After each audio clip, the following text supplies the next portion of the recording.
Okay, so we are officially live. Today is February 23rd, and this is Reflection Artist Live, episode number 63. And we have with us special guest Oscar Hernandez out of Ventura, California. He's been in business for a little over 4 years now, 805 Detailing. And he's been involved in the industry for the same amount of time he's been in business. So he jumped right into it and spearheaded it with going through Rennie Doyle's detail and success training, along with getting involved with the International Detailing Association and capturing those certifications, and then jumping right into a committee. So we want to see the fast track path that Oscar's taken, but we also want to get the background and story on how that all led up to it. So Oscar, thank you on behalf of Buff and Shine and myself for taking the time out of your day to join us on the podcast and let us know how you got started in the wonderful world of detailing. Hey, good morning. Thank you, Justin. And thanks, Buff and Shine, for having me on here. It's always a pleasure to get on here live with you guys. So a little bit about my background. Obviously in Southern California, there's a lot of car shows out here. Kind of grew up in the lowrider community. My family had some classic cars when I was growing up. I remember I have pictures still up in my house, standing next to a 63 Impala when I was like 7, 8 years old, you know, my aunt and uncle's car. And I joined the Marine Corps right after high school, get out of here, you know, and do something different. And while I was in about 2005, I got my first classic car. It was a 63 Impala hardtop super sport. So that previous Impala inspired you to get. Yeah. And it's funny because my uncle had a 49 Chevy truck 5-window, and I actually bought a 49 Chevy truck 5-window. So I have both of my dream cars that were previously in my family, not the same ones that were previously in my family's. Is what I grew up in is what I have now in my shop. You know, so that's kind of where it started, with a love for the cars and going to car shows as a kid with family. And out here, they got a big old car show in Pomona, California.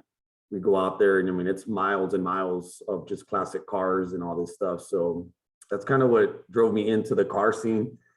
And then in the Marine Corps, it was kind of hard for me to work on my own car. So I bought a car, just, you know, impulse buy. I bought it off another Marine from the East Coast. The car came from North Carolina. And I just took it to a shop. I set up an allotment. I said, start fixing it, you know. And I took off to New York for about 2 years. And the 2 years that I was gone in New York, they were working in this car in Southern California. So when I came back, I got my 63, and it was like show ready, everything. Nice. And frame off far across the country, you were still able to keep up with what was going on with it, huh? Yeah, me and him had good communication, you know, texting and pictures and asking if I did this or if I wanted that. And I was like, man, just strip it down, you know, and strip it down to the bare metal. And this was probably about 12 years ago when I got it. So I've had it for a while. I mean, it's, you know, and since then I've had my car, Southern California. I was stationed up in Minnesota for a while. I took my car up there, which is ironically where the IDA is at. I used to live, I didn't even know about the IDA back then, but I was probably about 4 miles away from their office where I lived. And they got a huge car show out there in Minnesota in St. Paul. It's called Back to the 50s. And they bring in about 10,000 cars in one weekend, you know, from all over the country. So always proud to say that my 63 was in that show 2 years in a row, you know. And after that, I got, you know, moved back out to the West Coast and settled into Ventura, California. So in a sense, I was always into detailing just my own car, you know, just not to the level where I'm at right now with the buffing and the polishing. But, you know, that was like my Saturday routine. You know, if we had a car show on Sunday, my whole Saturday, wake up, drink coffee, hit the gym, and then just go in the garage and start detailing my car, you know, engine and Q-tips and all this, getting all the chrome ready to go. You know, and it wasn't until I got back to Southern California that a detailer from Santa Maria, a good friend of mine with one-on-one detailing, he used to send me messages like, oh, you got throw marks, you got throw marks. And I'm like, I don't know what you're talking about, man. My car looks clean. I'm taking it out, you know. And then, he came down one day for a car show here on the West, in Ventura. We have it's called Best of the West Lowrider Show. He came down and he polished up the 63 and the 49 truck, and the truck placed second out of that whole car show. So it was pretty good. Dang. I did a good job. And then that's kind of where it started, you know, but I was already transitioning out of the Marine Corps at that time.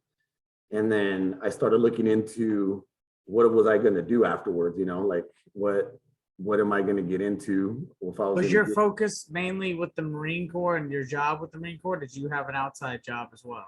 No, I was just Marine Corps full time, just that full time. But when I got out with some medical problems, nerve damage to my legs, my arms. So I was very limited on what I can really get into, having, some injuries, prior injuries. So, I got out and I started detailing with him for a little bit. And then I went to 3D Academy out here in Santa Clarita for 5-day training. And then shortly after that, I heard about the IDA. I joined them. I did the CD testing online. 2-3 months after that, I'm training up with Rennie and did the SV. And then right after that, I jumped in, like I said, I got in a committee. My biggest thing with the IDA was it took a while for me to get my certificate, and I wanted to know why, because I was like so proud of it. And to this day, I mean, it's right here on my wall, but it just took a while. So I wanted to know why. So I started asking questions. Why does it take you? And, they're like, hey, that's a great question. We get that a lot. Why don't you jump on this committee and help us out? And I'm like, great, let's do it. And yeah, I'm still involved, man. I got a phone call in about 3 hours with them about, I'm on a committee right now with them still. So, but yeah, so I mean, that's kind of how it went. And, been kind of back and forth. I've interned twice with Rennie. I was just there 2 weeks ago doing the internship program with him. So I'm still involved with him and trying to help out as much as I can in the group. And even with the IDA, I'm just trying to still grow within the IDA as an active board member for them going into my second year. I don't plan on leaving it after just 2 years. There's just so much that we can continue to keep doing and working together, and building each other up and, in a sense, building the industry up, No, 100% agree.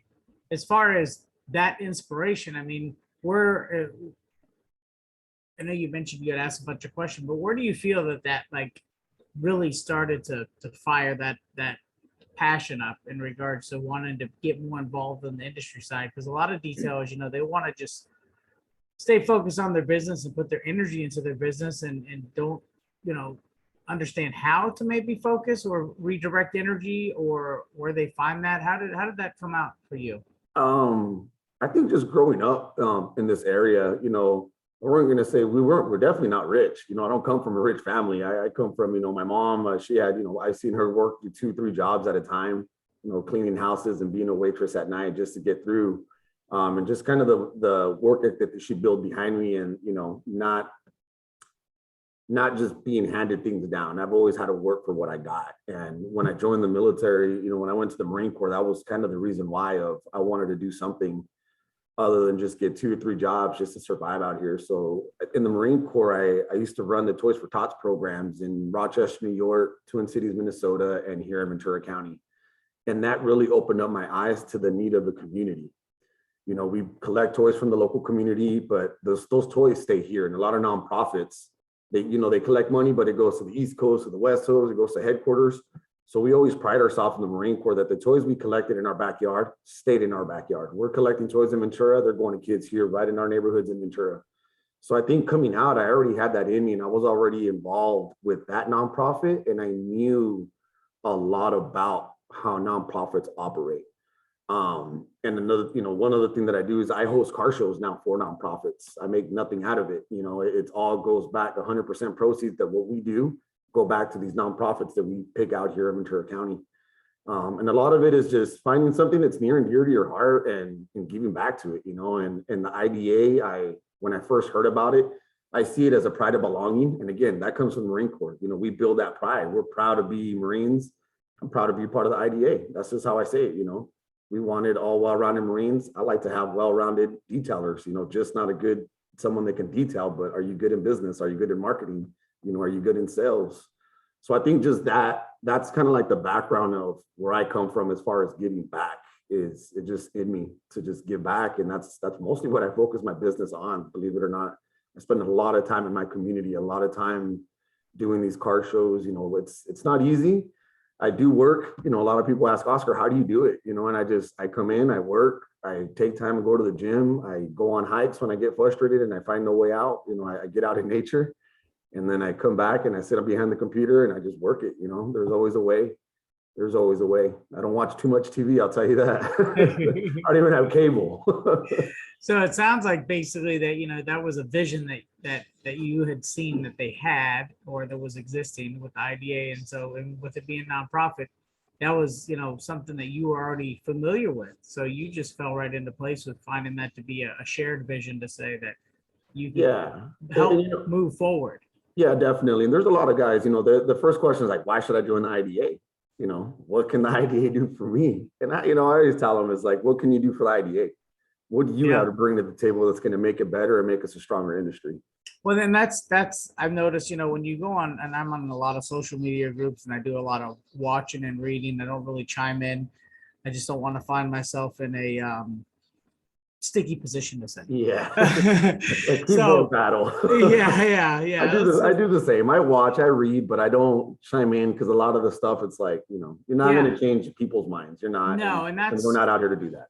That's where, a lot of you'll see the question is asked, what can they do for me? And then the cliche response is, oh, what are you going to do for them? And yada, yada. But it's like, really, and to your point with the nonprofit, right?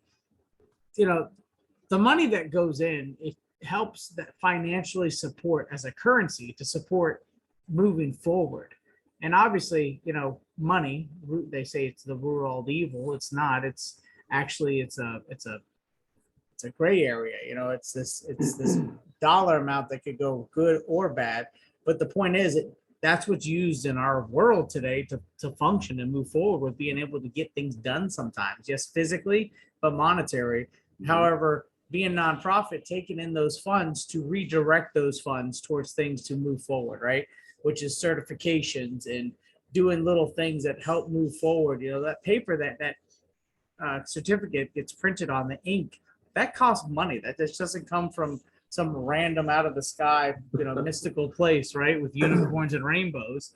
So it's one of those things that a lot of people don't understand, oh, they've got X amount of people, all this money. And it's like, is the association in a position that they're doing good? Yes. Financially, they're in the positive, but that doesn't mean that's money that, we're going to buy new shoes, going to the club, getting a new vehicle. We don't have a wrapped, van that's rolling around the country saying join IDA today kind of thing. And we have a pop-up sign-up tent that pumps out the back of it. But to your point, though, it's the vision, right? Because everybody who's in a committee, on the board, all volunteer. Yeah. So it just helps keep it going forward for the better of our industry. And some people see the vision, some people don't. Some people are they're negative about it that they don't even want to have anything to do with it. And so be it, And the good thing about the IDA is that regardless of how people think and what their opinion is, the IDA always has open arms. Yeah.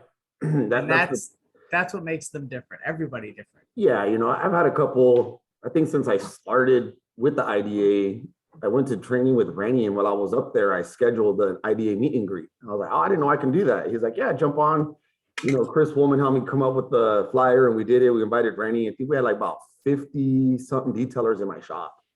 And I invited, Shine Supply was right down the street for me at 3D, chemical guys. We brought them all in. Everyone showed up, and it was a good thing. And when I saw that of detailers coming in from, all over, some guys drove 150 miles just to come to the shop and hang out. I mean, not with me. They knew I was going to have Shine Supply there. They knew I was going to have Rennie there. We had a couple, guys that have been in the industry for a long time, but took time out of their day to come out and represent. And I didn't even know what to say, about the idea at the time. I was just getting started. And ever since then, I try to have one. COVID kind of slowed it down, but I've been doing these. Well, we did one with Jason Rose, like a virtual meet and greet. I was on there, a co-host with him. But I've had a few other meet and greets here at the shop. And, it's not to get a recruiting tool to get everybody to join, but it really shows all the other detailers that show up that we are just a community, And when I open up my shop to everyone around me, and, as people like to say, the competition, I don't care. All my stuff displayed. I mean, there's not a secret of what we use. I mean, I heard back in the day, it used to be a secret of what was being used and whatnot. Now it's like, I just like to bring it in and just get to talk to everybody and just talk shop, and I find a lot of detailers reaching out just randomly, like, hey, how do I get involved in the IDA? Hey, how do I do this? I've brought Prentice up from San Diego as an RT to do certification in my shop. About a year ago, he was here, and then that guy got into this company. Now they want us to go and certify the whole, his whole detail shop. of a company that just got started up, and they want everybody certified. So it's like, yeah, let's get an RT and get it going. And that's the biggest thing. A lot of people seek it and a lot of people don't. I don't pay attention to the ones that don't, the ones that want it, that, they're going to come out and find us. And I always like to talk about it more as a pride of belonging. And, and there is a consumer website out there now that's going to, I think, attract a lot of people, because I've been pushing it here in Ventura County. And there's only 2 of us on the IDA. And I've had other guys be like, hey, man, I see that you guys have a website, but how do I get on the map? Oh, you got to be part of the IDA, and then we put you on the map. He's like, that's it. I said, that's it. Become a member. And it's a good thing. I always say it's a good thing. And again, it just comes down to the pride of belonging. And I'm proud to be part of the IDA. When I go to these trade shows, I literally ask, is the IDA going to be there? We're going to have a booth. We volunteer. We give our time. And I've met some really, really cool people at some of these trade shows that I still keep in contact every day because of that IDA booth, whether they joined or not. I mean, and networking, right? That's networking, that's huge. I network with detailers around the country, and there's some detailers across the world that I've done a podcast out there with Richard Hutchins, and there's guys that just follow me and start asking me questions about nonprofits, about car shows, cars and coffees and stuff like that. And it's just like, well, then referral, right? When your customer moves across the country or across the state, you've networked with so many of these people that you could tell who's really doing it and who's not. So when you want to give the confidence of a referral, you've already done the work for your customer, and just being able to refer that person. Oh yeah, I got that person in Colorado or Florida or New York or Georgia, because I've seen them at a show multiple times. I know what their worth is. I know how they run their business. And that comes down to, man, I always look at the IDA map too, is, if I can't refer anybody, I'll pull up the map, be like, hey, there's some guys, in this area. I've ceramic coated a few cars that they moved out of the state, out of California. They're in Kansas, they're in Minnesota, they're in Arizona, and it's just like, who can detail out there? Oh, well, if I don't know anybody personally out there in that area, I'll look up the IDA and I say, just look up the IDA website, and find a detailer through there, and I'll give them the information to shop. I said, let them know that I referred you. 9 out of 10 times they're gonna call me back, be like, hey, dude, thanks for that referral. This guy's like, it's already coded. I just got a maintenance. I put him on a maintenance plan. Easy money for me, man. I was like, take it, That's the thing. When you limit yourself with resources, you're not part of networks. Let's just say in this day and age, most guys who are into coatings are some part of a coding network. Okay, so that's one platform, but that's it. If you're in your own way and you don't want to get involved in all this other stuff, you've limited your outreach. Now, if you're part of, let's say, Detailers Network, IDA, and then multiple coding networks. And I say this as an example because I'm like you, I do this. I'm all part of all these networks. And when I have a customer, my first line of defense is Detailers Network and IDA, either or.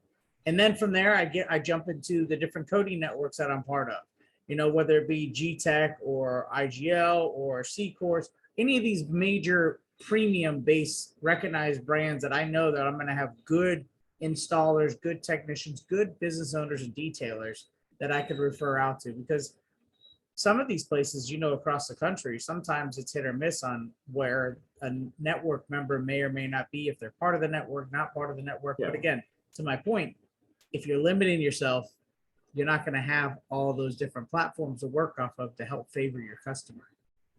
Yeah, definitely. And that's the same order that I go through: detailing network, and then the detailers network, and then IDA, and then go into coatings. Who's out there, who's installing. Yep. A lot of it, I mean, I think I pretty much know some detailers throughout the country where it's easy to pick up. If not, I can always pick up the phone, and I got a few in Texas. If they're not in Dallas or Austin, who else is out there? I think there's one in El Paso from the group too. That it's just like, I just pick up the phone, but like, hey, who do you guys got out there? If it's not too far from you.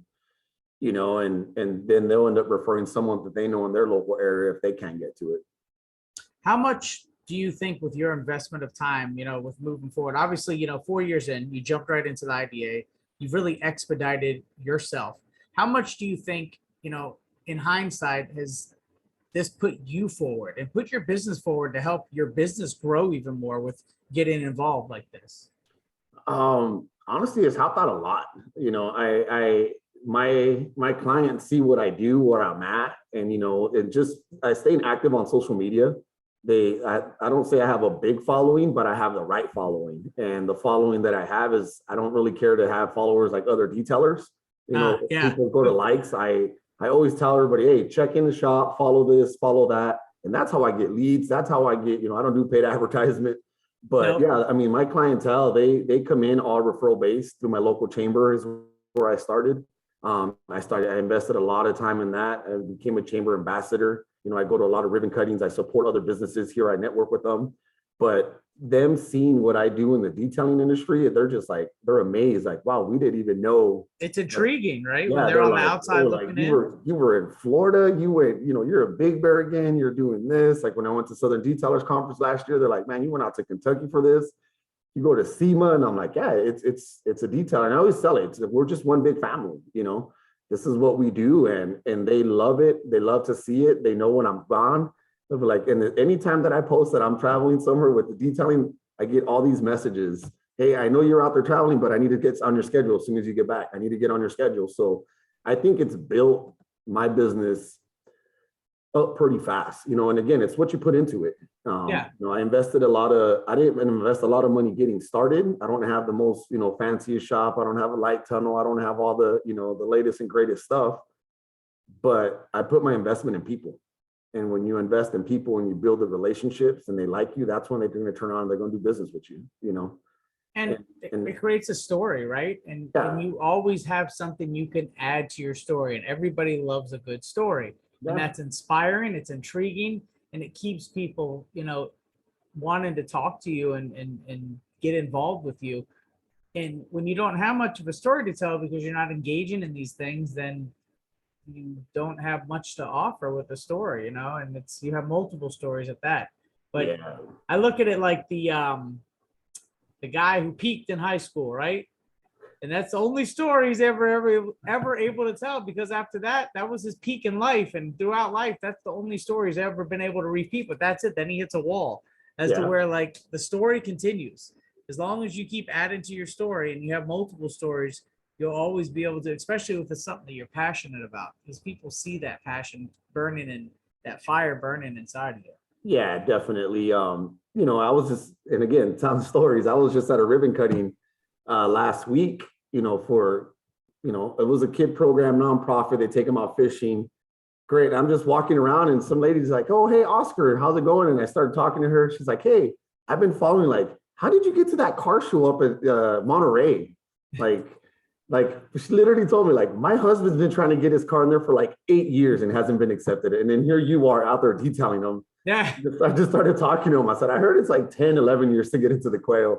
But again, just that alone, they saw it, never met her. They just follow me on social media through the chamber and just said, hey, like, she just happened to stop me. We started talking. And I'm not the guy that's like, oh, here's my card, call me. I'm usually the last guy to give out a card. Sometimes I don't even carry cards. It's bad of me, but it's because I make it more personal, more about them than about me.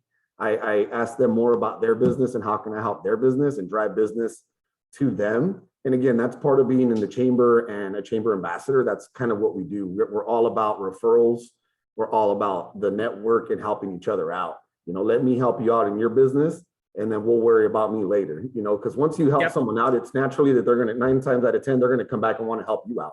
If I'm driving business to you, you're gonna be like, hey, at one point, let me throw this guy a bone, and then just, hey, if anybody always asks, you're at a restaurant, you spill something, hey, I know I got a detailer, and that's just what I tend to do. And it just seems to work for me that way. And that's just the way it plays out.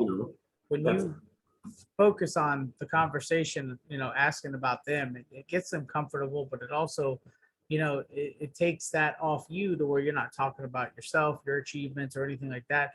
And I'm the same way. I try to talk to the customer and ask them about what their wants, needs, and how to help them. Yep. Yeah, that's how I always start off is, what are you looking to get? What's your concern with the vehicle? And then just go from there. I never come in and be like, hey, you're going to get a 5-year ceramic coating and this, and that. I don't even, I usually start them off in Express. They fall in love with that and they're going to keep coming back, and that's usually, they just keep coming back. Nice. And it's always a good thing, when you get referrals from other business owners, and that's kind of the network that we've built here in this community. Now, again, chambers don't work. It's a chamber in your town is kind of like the IDA. It's either going to hit or miss for you, whether you want to be involved in it or not. I hype up my chamber so much just because we're a very close knit community. You know, there's chambers around us within, 10 miles down, to another town. They're not as close as we are, and they don't work like we do. It's more political. Us, really, it just comes down to, I just happen to be in a great town where we care about our local businesses. We support our local businesses. Just last night, I got an email from the CEO of the chamber. They want to use my trailer at the St. Patrick's Parade this year. Well, my truck happens to have a logo in it. So what truck's going to be pulling it? Mine. I don't got to pay nothing, but I'm going to be in the parade. Everyone's going to see my truck pulling that trailer with all the chamber ambassadors on there. So again, it's things like that when you give back, to something, it's going to come back. And one thing that I've learned is giving back to these nonprofits, these organizations like the IDA, my chamber, and all the nonprofits that I work with here locally. It all pays out in the long run. I'm not in this to get rich, right away. And I kind of came in the game a little bit late, but that's because this is my second career that I'm starting. I've already did the Marine Corps. I already did that. I do have a little bit of leadway when I say I do have my income coming in from that every month that takes care of home and bills and all that.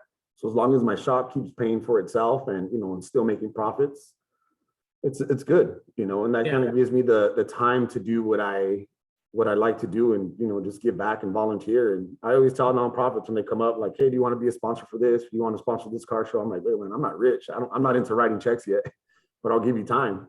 I'll organize the whole thing for you. And they're just like, great, take it off my plate, And that's a weird scenario when people do that, because you don't know if they're offering from their heart and they really would enjoy having you in your name with their, for the whole sponsorship, or somebody asking for a handout and using the sponsorship as leverage kind of thing. And it's kind of hard to figure out which way that direction is, what their intentions are. And I've seen it, I hate to say it, more often where they're doing it just to get something out of it for themselves, something free, because they'd have no other way of doing it, and they have enough balls to ask. Yeah, and and running Toys for Tots program opened up my eyes with how many people out there are willing to scam the system to get free toys. Yeah. And how many people, I had local Targets. I remember we had a big issue up in one of the states that I was in. A Target called me and be like, hey man, there's people coming in here just exchanging $500 worth of toys because that's as much as a gift card that you can give back without a receipt. And they're like, and we think it's toys from you guys. So we ended up, sharpening all the barcodes off of the toys. My Marines hated it. They hated me for it. But guess what? They didn't even bother to look. They took them back. And I told them, I said, hey, if they try to take them back, they're sharpied. So yeah, they called us in and we went in, and it was unfortunately a nonprofit taking toys from us, returning them and getting gift cards to Target. In return, they were buying whatever they wanted, So unfortunately, there is people out there like that. When I first got into business, I was all about, yes, I'll do it. Yes, I'll help you. Yes, I'm not. And I've learned to pull back. My insurance agent, Stephanie Sipe, who I do car shows with, she's like, friend, you got to stop. Like, you're so busy. Like, at one point, they're just using you. And it took for her to tell me, they're just using you. Like, you're doing all these big events and they don't even put your banner up. They don't even announce you. They don't share nothing. Like, they're literally just using you to do the work. And, and I pulled back a lot, and I literally vet out the nonprofits that I do get involved with, and, the ones that I don't. And nothing against the ones that I don't, but I've also had people be like, hey man, I want to get, some gift certificates for a veteran, nonprofit.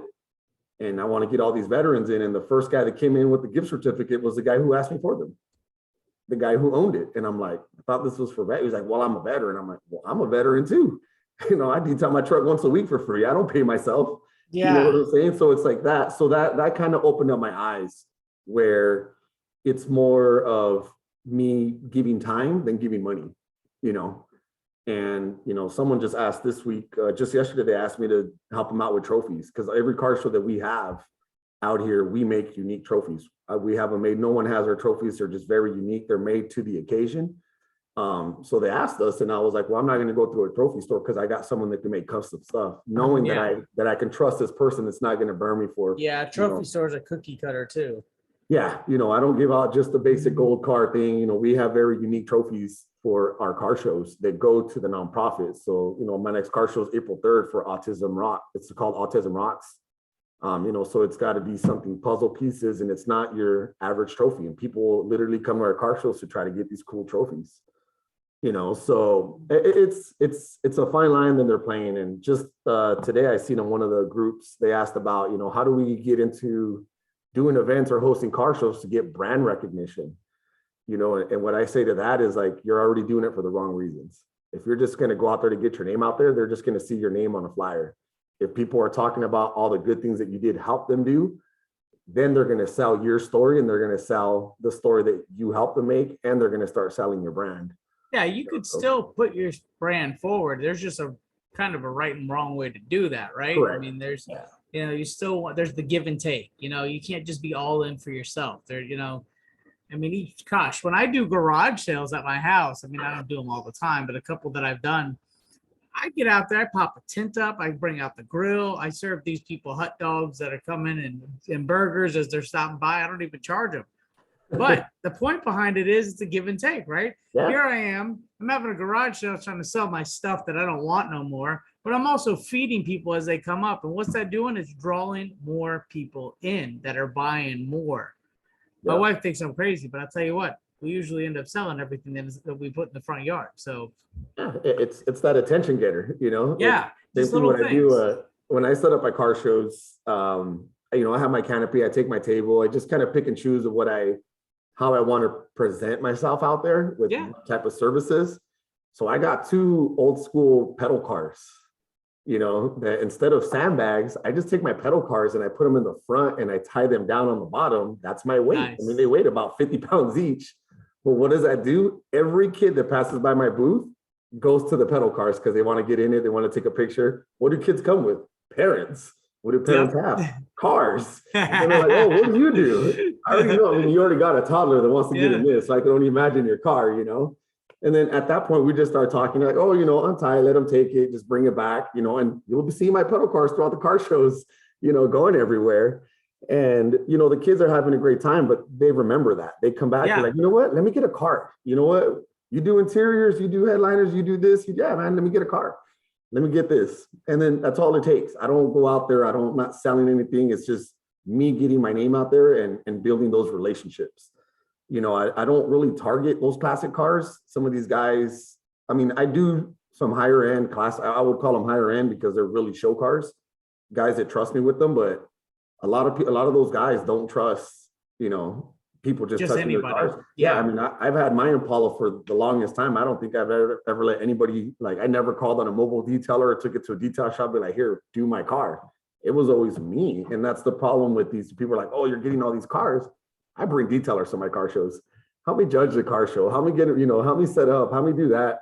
I bring in this guy from Visalia. He sells products, PNS products, and he comes down and sets up at the car show. He's trained with Rennie, and he does all this selling. And when they're like, dude, you have give me your card. He's like, well, I'm actually not here, but here's Oscar's card. So he's over there selling all the services and all that stuff, and I love Ron. He's an older guy, but he does all of this and spits all this knowledge and then just hands him out my card because he's in my town, and he drove 4 hours to come here and sell products. So it's that network, that, when you're able to bring in, and some people like me for it, some people don't, but at the end of the day, if I can bring in 20 detailers to help me in a car show and help me judge and, take these things around, because even our judging's a little bit different. Everything's for the cause. So I like to keep the nonprofit as involved. So for the autism month is I'm going to have a young autistic adult with the detailer walk around and they get to pick the car. The detailer is just there to show them the categories. But, so I keep it all on, related to the nonprofit. For Father's Day, our car show there, it's going to Food Share Ventura County. We're getting some of their employees from Food Share that are going to be judging it. Along with some detailers. And I just bring in the detailers just for the knowledge of the cars and the different categories. If you're not a car person, it makes fun, and people are like, why are you bringing detailers into your car show? Like, you should be taking all that business. And I'm like, there's 350 cars here. I couldn't detail them off if I wanted to. I'm just not going to do it, at the end of the day, we're the ones out there giving the trophies out on the microphone. People know our faces. It's funny how Stephanie and myself, we always, anywhere we go, they're just like, oh, you're the car show guy, or you're the car show girl, or you guys are the car show couple. Like we're always doing car shows. And that's just how she's a State Farm agent, you know, and I own a detail shop. But they've known us in this community for so long for doing this that these car people know who we are now. Like, hey, when's your next car show? When are you guys putting it in? And we get messages all the time. Help us out with our car show. Put one together for us. You know, last year I did one for a local police department here for their little cadet program. You know, we raised $12,000 in one day. They were able to buy a van and brand new uniforms for all their young cadets. Nice. And it was just because the chief of police knew who I was for all the right reasons. He knew who I was. And you have a military background, not yeah, a criminal background. We both went through a thing. It's called Ventura County Leadership Academy. I did a whole year of that here. That just kind of gets you into the backsides of like politics and how the county runs in the cities and all that, deals with like homeless, sewer, school education, Nice. just what's really going on. So he had gone through the program. I was going through it. So he just told the sergeant, hey, hit this guy up. I said, hey, dude, I don't have, his show was 1 week away from ours, from our Father's Day. I was like, look, dude, I don't have time for 2 meetings, but you're more than welcome to sit in ours. What I do at this one, I'm going to do at that one, just a different location. And, you know, we pulled it off. And this year I saw that they already have a flyer with my logo out there. And I'm like, I didn't even know I was involved. But they're already flying that flyer out there with my stuff out there. Like they automatically affiliate us by doing that because that's what we do. You know, I go in there and I don't say, hey, I need 10%, 20% of what you're making. You know, and again, people get mad because people do that for a living, event planning, you know, and they're like, hey, you're just taking this away from us. But it's like, I'm not doing it for me. I'm doing it for the nonprofit. You know, it's not about me. It's about the kids. And if it deals with the youth, I'm all about giving back to the youth. That's our future. That's the next, you know, business owner. That's the next detailer. That's the next, you know, president of the IDA. You don't know who you're going to affect in what kind of way. Yeah. Now, rewind a little bit back when you first got started, as far as how you got started, you know, how did all that happen? Like, is it something that you just got a couple supplies and got to it? And how was that market looking for you? Were you intimidated? Because I mean, you know, having somebody like Jeremy from Shine Supply right in your backyard, I mean, I could see for a common person coming into the market, that could be quite intimidating. I mean, he has a huge reputation. Yeah, he's got a huge reputation. Following. Yeah, huge following, huge reputation. You know, there's, I don't know how many times I drive around here and see guys wearing Shine Supply shirts, you know, that they sport that, they fly, and that's all good. And a lot of people don't know, but I mean, you know, but my shop was literally a block away from Jeremy's when I opened up my shop. Yeah. You know, but I know you guys get along great. So that's why I want to be able to, I want you to tell you know, that story. I give credit where credit's due. And, you know, Armando Ojeda from 101 Detailing in Santa Maria, California, you know, it all started with him. You know, he's a veteran, Marine veteran. We served together. You know, we were out of country around the same time. And then he got out, started detailing. You know, I'm not sure how he got into it, but he's the one that got me into it. He's the one that pushed me and, you know, came down to Ventura. We were mobile for a while, got into a shop. He ended up going back to Santa Maria doing this thing, and I just kind of ran with it. And it is kind of intimidating, but, you know, and the first stop that I went to when I went into training, because I believe he trained with detailing.com, you know, a few years back.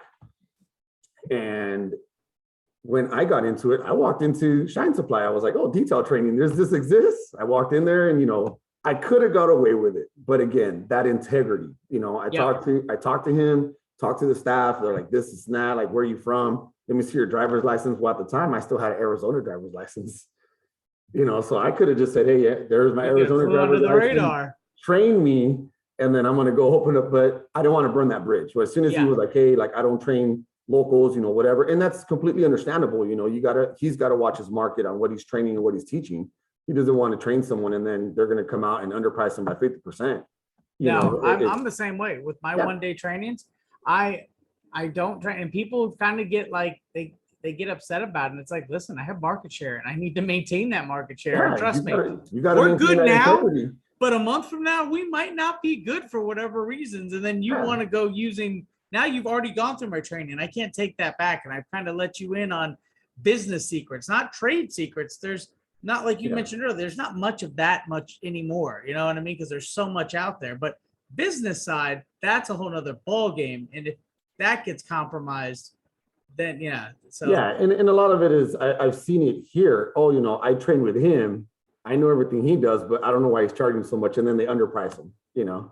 Yeah. It's the same thing. And a lot of people ask me, why do I bring other detailers in and why do I want them in the IDA? Like, it doesn't really matter, because once they're in the IDA and once we're together, we can work together and keeping the market the same, but I mean, going back to that is, I went to there, he told me that, I found the next closest one, and I trained out I found 3D, and I went through their 5-day program, And did you jump right into coatings after 3D and stuff like that, like the correction and coatings? I mean, the meat and potatoes of where the industry is right now. When I went to 3D, they have an awesome instructor up there. I learned all rotary. He put us behind a rotary, and we did a 56 Chevy truck. We sanded the whole thing down, and literally he showed us different machines, but he's a rotary guy, and he was just like, you guys run rotary, and that's what we spent 5 days on. And, we did everything else, the interior and all that stuff. But again, Armando had all the knowledge already with the coatings, and I was just kind of trailing him. So yeah, once we got into the shop, we started getting into it, and then, like I said, he went back up, and I just followed in with the IDA and, Rennie's training, and just kind of took off from there. And it really, I fall back to the education of the industry. There's a lot of stuff you can find on YouTube. There's a lot of things out there that you can learn on your own, or, come up with your own. But at the end of the day, I fall back to the industry because, again, I want to be able to tell that story when people walk into my shop and they see certificates on the wall. I'm like, oh, what is this? Well, you did it all based on integrity and, the personality and the type of person that you are, that you've grown to be. And that says a lot, because that allowed you to be able to step into that market and get respect from the local people that were already established, such as people like John Supply and places like that, and be able to move forward and build a relationship, and still have plenty of people beating down your door for business. Yeah, when I first had my first IDA meet and greet, I called Randy and I was like, hey, like, do I invite Shine Supply? And he was like, yeah. He's like, put your big boy pants on, walk up the street, and invite him. That's the right thing to do. Yeah. And he came. And I mean, I remember one Thanksgiving, he drove by, he's got a little golf cart, they drive around from shop to shop up there. And I'm not by that shop anymore, but he came by and gave me a Thanksgiving card, a Christmas card. Like, that's just the relationship that we have. We know we're here. There's another big shop, Showroom Detailing. That guy happens to be an owner, or my neighbor right across from me where we live is another detailer that's been doing it. That's the name of his business? Showroom Detailing. Damn, and here I am thinking I'm unique. Yeah, no, that's how I started, was JL Showroom Detailing, but now Showroom Auto Salon. I get, Auto Salon. No, is there any other 805s out there? Yeah, nah, not spelled out. I was just like, there better not be. I did my research on that, but that's what it started with, is just having that mutual respect and not coming into this industry, bad mouthing anybody. Especially around the area. I'm all about working, 3D, the local 3D store here, they have my cards there.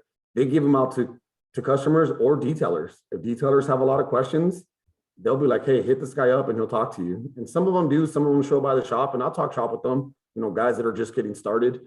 And even if they want to get into training, I share a lot of the training that's out there for the 1 days for Rainy and PNS. And, guys hit me up all the time about it. And we've sent a couple from this area to go do the 1 day extreme training. I think there's 2 or 3, but they're mobile. And what they do is they push out of Ventura County. They either go to LA or they go to Santa Barbara, and they're killing it out there in the mobile game. They took that 1 day extreme course. They're killing it on coatings. I see this guy, Black Diamond Detailing. He's killing it out there. Oh, yeah. He's killing it because why? He took the 1 day. He's got the certificate. He's got it right on his van. And I see all his stories, and I'm just like, dude, good on you. Those are cars that were not going to drive 45 minutes into my shop anyways.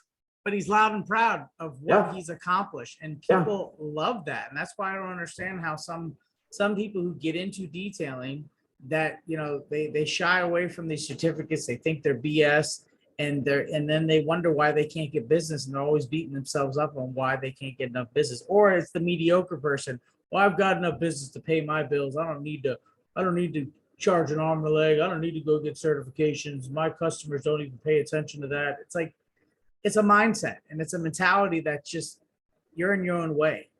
Yeah. We got guys out here. I talk to them. Like I said, I don't like the drama. I don't like, any of that stuff.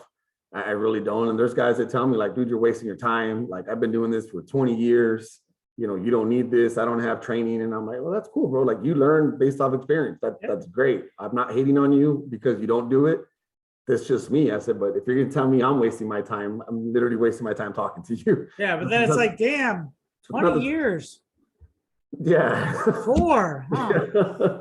Yeah, you know, I 100% agree with you. We'll just leave it at that. You know, and it comes down to, it's just that, man. I try to stay very humble. I humble myself every morning. I have my routine. You know, when I come into my shop, grateful for what I have.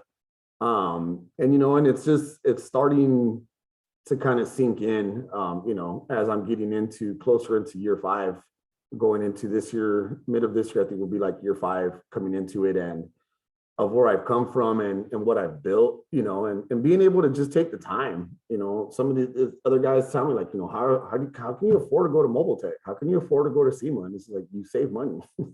You know, you don't go out and spend everything. And, you know, just like there's time management, there's also financial management. It's part of the business. It's part of the business. You know, I put money away. It sits in the account, you know, having 2 different, you know, accounts and within the business and breaking it down. And again, that goes down to, it's great to be a good detailer, but are you a good business person that's going to be able to take you to these events, to be able to network, you know, to be able to, you know, interact with, you know, like in your guys' booth, I saw you guys were busy at Mobile Tech.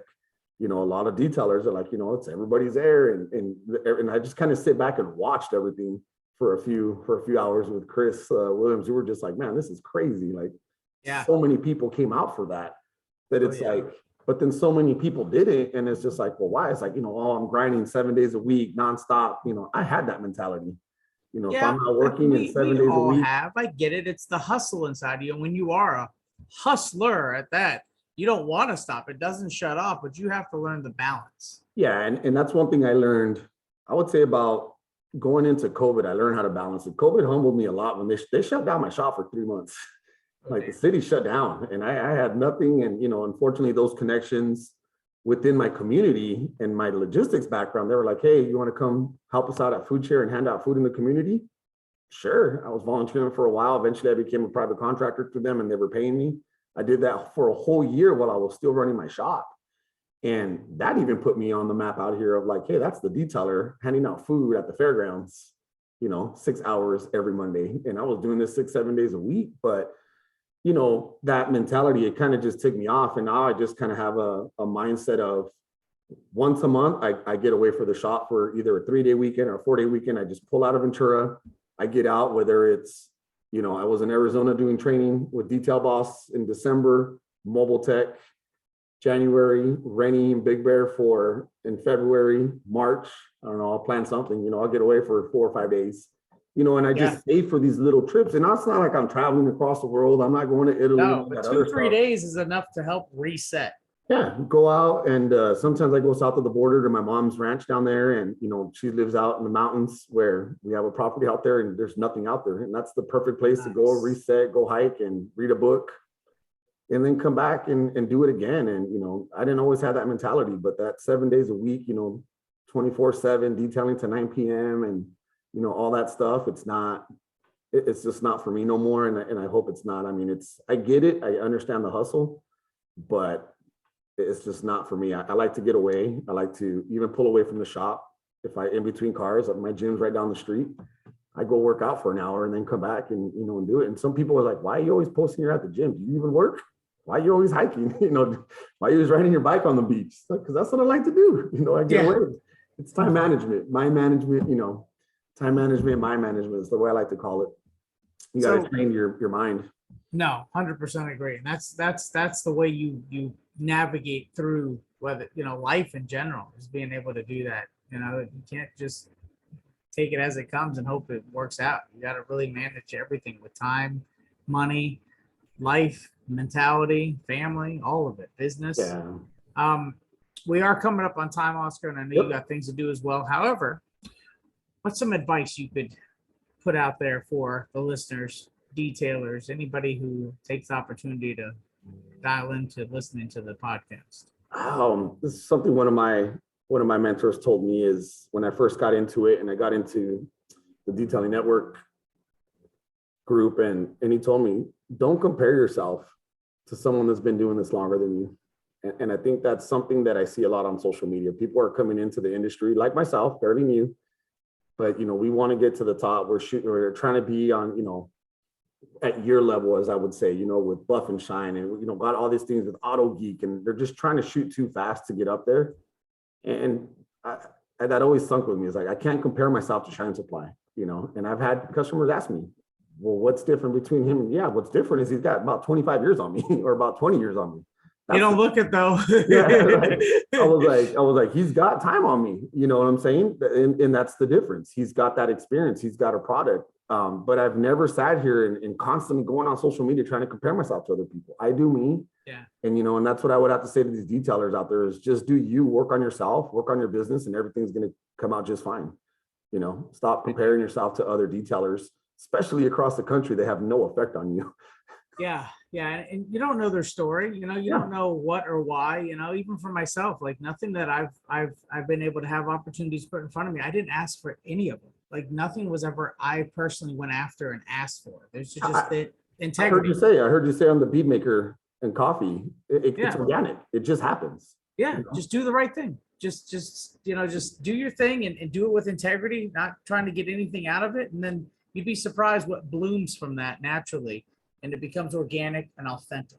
Yeah. I mean, someone asked me when I was at URO-TEC, man, you're so young in this. How are you on the board already? I thought you had to be like a seasoned detailer to be on the board. I was like, oh, I don't know. I volunteered on some committees. I did my time. I did good, I guess. And then someone nominated me and they called me and said, hey, someone nominated you. Do you want to be on it? What does it consist of? And they told me. I was like, yeah, I'll do it. And I did it all last year and I'm going into this year, and it's one of those things where it happens organically if you want it to. But or if you manifest, yes, if you continue to put the positive into whatever you want to call it and just manifest that idea, because things happen. Ironically, it just keep shooting for direct, indirect, and just be humble about it, like you had mentioned. Yeah, definitely. Yeah, and I mean that's the biggest thing. I can't compare myself, like I like to call him my favorite Cuban out there, William Lara. I can't compare myself to what he's got. I follow him. I bought some stuff off of him and I love seeing what he's doing, and I can't compare myself to someone like that if I'm on this coast and he's on that coast. I don't know what his market is like, and I don't know, he doesn't know what my market is like. And a lot of people like to take that into consideration, like, oh, you're in Southern California, but you detail, daily drivers. Why don't you have exotics in there? Well, I'm not in the exotic market. Yeah. If you know anything about Ventura, the exotic cars are in LA and Santa Barbara. They totally skip us. Yeah, that's the thing. And they don't know the market. They just assumption because it's California. And it's like, well, listen, California's, we'll see a Lamborghini once in a while here, when we're clearing on the highway, but it's on its way to Santa Barbara to a mansion up there. It ain't stopping in Ventura. And that's the thing is a lot of people just get that misconception, like, oh, you're in this area, you should be doing, high-end cars and this and that. And it's just like, there's no high-end cars here. And if there is, they're tucked away and they don't pull them out, there's a few, but for what they're going to get a wash and that, and that's hard to compare yourself to someone across the country, or, like the Kimballs up north, or Shane Mayfield, one of my mentors that's up there in Oregon. Like, it's hard to compare when they have so many years in the industry and so much knowledge. And I've seen that deteriorate detailers, trying to compare themselves and, always on social media, looking for what this guy's doing, what that guy posted, what this guy posted. It's just time consuming, and, use that time, put it in your business, work on yourself, and then everything else will come out, and it's when you work on yourself and you're okay with yourself and what you're doing, your business is going to do good, because it shows in your work. It shows, when your customers walk in, it shows if you're having a good day or a bad day, and that's why I read a lot of books, man. And a lot of it is, self-improvement books. How can I improve myself? How can I be a better person? How can I change my mindset? And it's changed my life because it's made me a better person, which in return makes you a better business owner.